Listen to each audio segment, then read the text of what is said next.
নরেন্দ্র মোদী নাগরিক কারণ তিনি জন্মসূত্রে নাগরিক। তাহলে আমি কেন জন্মসূত্রে নাগরিক হতে পারবো না? আমাকে কেন 11টা ডকুমেন্টস দেখাতে হবে? ভোটার কার্ড নকল হয়, রেশন কার্ড নকল হয়, আধার কার্ডও নকল হয়। বিহারে যদি এসআইআর করে 47 লক্ষ মানুষের নাম বাদ না যেত, তাহলে নীতিশ কুমার ক্ষমতায় ফিরতে পারতেন না। চুরি মানে একেবারে পুকুর চুরি। তারা বলেছে না খাউঙ্গা না খানে দুঙ্গা, এখন হচ্ছে খাবো এবং খেতেও দেবো, কারণ চুরির কোনো অবাধ নেই। ফলে বিজেপি এমন একটা দল যার একটা কথা কোনোদিন মেলেনি। এসআইআর হচ্ছে কিন্তু মানুষের নাগরিকত্ব কেড়ে নেওয়া এবং গদি দখলের একটা চক্রান্ত এবং তার অংশ। আমাদের এখানে ভোটার কার্ড নকল হয়, রেশন কার্ড নকল হয়, আধার কার্ডও নকল হয়। এটা হয় না তা নয়, কিন্তু যেগুলো জেনুইন আধার কার্ড সেগুলোকে টেস্ট করলেই ওই ওখানে যে প্রযুক্তি এখন আছে এই মুহূর্তে, সেটাকে টেস্ট করলে 1 সেকেন্ডে কিন্তু গোটা ব্যাপারটা ধরা পড়ে। ঠিক আছে, এবার এই যে ভুলভ্রান্তিগুলো হোক বা ইচ্ছা করেই হোক, বিভিন্ন নার্সিংহোম থেকে এগুলো হয়, এগুলো মূলত সরকারি গাফিলতি এবং সরকারি মদত। যারা সরকারে থাকে তারা চেষ্টা করে যে আরও কিছু লোকজন বাড়তি সুযোগ নিয়ে তারা ভোটার হোক আগামী দিনে, এবং সেই ভোটগুলো আমরা পাবো যদি তাকে অবৈধভাবে ভোটার তালিকা তৈরি করে দেওয়া হয় বা তার ভোটার করার সুযোগ দেওয়া হয়। তো আমরা বলছি যে এসআইআর কিন্তু এই জিনিসটাকে আটকাবার জায়গা নয়। কারণ হচ্ছে ওই শিশুটা তো ভোটার তালিকায় নাম থাকবে না, থাকবে না, 18 বছর বাদে তার হবে। তাহলে আজকে যে এসআইআর তার ইমিডিয়েট এফেক্ট হচ্ছে ভারতবর্ষে প্রায় 6 কোটি লোকের নাম বাদ যাচ্ছে, 6 কোটি অ্যাডাল্ট পিপল তার নাম বাদ যাচ্ছে। এবং সবচেয়ে বড় কথা হচ্ছে এই এসআইআর নামাবার জন্য তারা কি বলছে, অনুপ্রবেশকারী এবং রোহিঙ্গা, কোটি কোটি রোহিঙ্গার কথা গল্প হয়েছিল, যেখানে সারা পৃথিবীতে রোহিঙ্গার সংখ্যা হচ্ছে মাত্র 16 লক্ষ, এবং তার মধ্যে 10 লক্ষ হচ্ছে মায়ানমার এবং বাংলাদেশে, বাকি 6 লক্ষ তারা পৃথিবীর বিভিন্ন জায়গায় ছড়িয়ে গেছে। ভারতবর্ষে খুব এক্সপার্ট লোকজন তারাও বলছে 50,000-এর বেশি রোহিঙ্গা নেই, অর্থাৎ 1,40,00,000-এর মধ্যে 50,000 রোহিঙ্গা, কিন্তু এরা বলছে কোটি কোটি রোহিঙ্গা শুধু পশ্চিমবাংলায় দেখতে পাচ্ছে। আর একটা বলছে অনুপ্রবেশকারী। একটা পশ্চিমবাংলাতে সেন্সাস হয়নি ভারতবর্ষে, 2011-এর পরে কোনো সেন্সাস হয়নি, তাহলে আমাদের কাছে কারেন্ট ডেটা কিছু নেই। 2012-র যে ডেটা মানে 11-র যে সেন্সাস এবং তারপরে জন্ম মৃত্যু রেজিস্ট্রেশন যারা করে সেই রেজিস্ট্রেশন অনুযায়ী যে তথ্য আমাদের হাতে আছে, তাতে জন্ম সংখ্যা থেকে মৃত্যু সংখ্যা যদি বাদ দেই তাহলে বাকিরা পপুলেশনটা হচ্ছে, তার যদি 18 বছরের গড় করা হয় তাহলে দেখা যাবে এখন এই মুহূর্তে যা ভোটার সংখ্যা আছে ঠিক সেটাই পশ্চিমবাংলার পপুলেশন। তার মানে অনুপ্রবেশ এবং রোহিঙ্গা এই গোটা গল্পটাই কিন্তু টিকছে না। এবং হতে পারে কিছু লোক যে ওপার থেকে পারে আসে না তা না, আসে গরিব মানুষ, তারা কাজের সন্ধানে আসে, কাজকর্ম করে আবার চলে যায়। এটা সারা পৃথিবী জুড়েই হয়। কোনো একটা উন্নত দেশের পাশে যদি একটা অনুন্নত দেশ থাকে, উন্নত দেশে যদি কাজের সুযোগ থাকে, তাহলে ভারতবর্ষ থেকে হাজার হাজার ছেলে মেয়ে সারা পৃথিবী ঘুরে বেড়াচ্ছে। তারা কি করতে যাচ্ছে? রোজগারের জন্য যাচ্ছে। বাংলাদেশ থেকে লোক এখানে আসে, কেউ বৈধভাবে কেউ অবৈধভাবে আসে, কারণ তাদের পেটের ক্ষুধা তো আর কাটা তার মানে না। আর বিশেষ করে যেহেতু এটা একটা সময় একই বাংলা ছিল, এই কারণে এবার এসআইআরটা কিন্তু এখন যে ভারতবর্ষের 6 কোটি লোককে ভোট থেকে বাদ দেওয়া হচ্ছে তাদের সমস্যা। এটা নতুন জন্ম হচ্ছে, কারো একটা বার্থ সার্টিফিকেটে ভুল কিছু করছে, এই যে বিষয়টা এটার সঙ্গে এটা যুক্ত নয়। ফলে এসআইআরটাকে আটকাতে হবে, কারণ ভারতীয় মানুষের যে নাগরিকত্বের প্রশ্ন, অর্থাৎ নরেন্দ্র মোদী নাগরিক কারণ তিনি জন্মসূত্রে নাগরিক। তাহলে আমি কেন জন্মসূত্রে নাগরিক হতে পারবো না? আমাকে কেন 11টা ডকুমেন্টস দেখাতে হবে?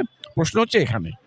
ঠিক আছে, ফলে আমরা এখন যেটা হচ্ছে বিভিন্ন জায়গায় কিন্তু এটা হয়েছে, ভোটার কার্ড জাল হয়েছে, আধার কার্ড জাল হয়েছে, এটা আমরা অস্বীকার করি না, এরকম ঘটনা ঘটছে এবং সেগুলো হচ্ছে কিন্তু এই রাজনৈতিক দলগুলোর মতোতে, যে যখন ক্ষমতায় থাকে সে তখন হচ্ছে বাম আমলে তারা করেছে, এখন এখানে তৃণমূল করছে, যেখানে বিজেপি ক্ষমতায় আসে তারা করছে, এটা তাদের দুর্নীতির পার্ট। কিন্তু এসআইআরটা যেভাবে নামানো হচ্ছে সেটা হচ্ছে একটা সাংবিধানিক নিয়ম হিসেবে, এই নিয়মটা কিন্তু সংবিধানে এভাবে এসআইআর করা স্পেশাল ইন্টেন্সিভ রিভিউর কোনো প্রভিশন সংবিধানে নেই, এটা পুরোটাই কিন্তু বেআইনিভাবে করা হচ্ছে। কিন্তু এরকমও দেখা যাচ্ছে কোনো শিশুদের বয়স প্রায় একমাত্র 1 মাসের ডিফারেন্স, এরকম ঘটনাতে এসআইআর জন্য ধরতে পারছে জানা যাচ্ছে। আমরা তো এরকম ঘটনা দেখিনি, হয়তো এসআইআর চলছে বলে এখন জানতে পারছি। কি বলবেন? দেখুন, এগুলো যদি সেন্সাস হতো ধরা পড়তো, সেন্সাস হলে ধরা পড়তো, এবং বার্থ অ্যান্ড ডেথ যে রেজিস্ট্রেশন সেই রেজিস্ট্রেশনটাও যদি ঠিক মতো হয়, সেটা যদি আমরা লক্ষ্য রাখি তাহলেও কিন্তু এগুলো ধরা পড়বে।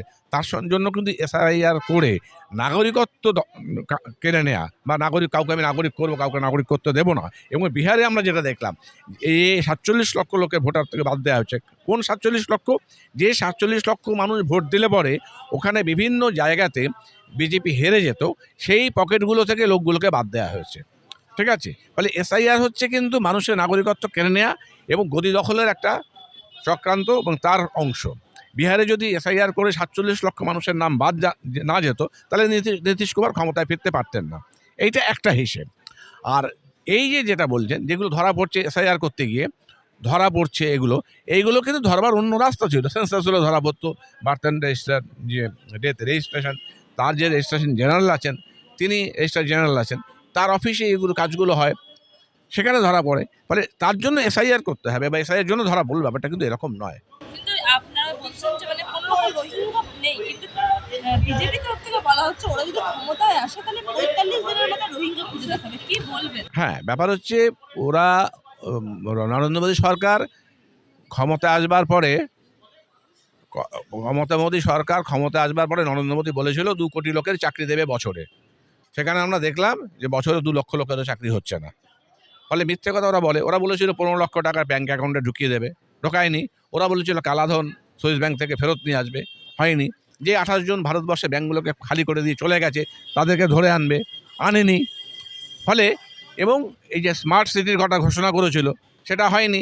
এবং দেখা যাচ্ছে নীতিন গডকরির দপ্তর, তারা যখন রাস্তা করছে 1 কিলোমিটার রাস্তা করার জন্য 250 কোটি টাকা খরচা করছে।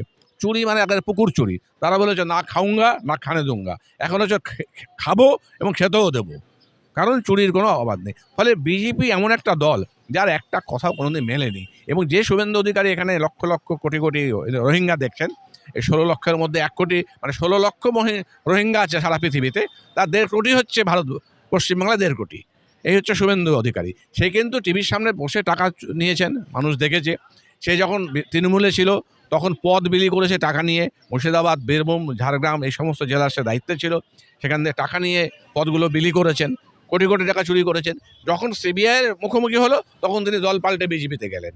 ফলে এই দলটার কোনো ক্রেডিবিলিটি নেই যে মানুষকে কোনো সঠিক তথ্য দেবে বা কোনো কিছু নৈতিক অধিকারই নেই। এবং মতুয়া নিয়ে তারা বলেছিল তারা মতুয়ার সঙ্গে আছে এবং হ্যাঁ, ওই সিএ করে ওরা নাম ঢোকাবে, হচ্ছে না। ফর্ম 7 তো নাম দিচ্ছে বাতিল করবার জন্য, ফর্ম 6টা হচ্ছে নাম ঢোকানোর জন্য।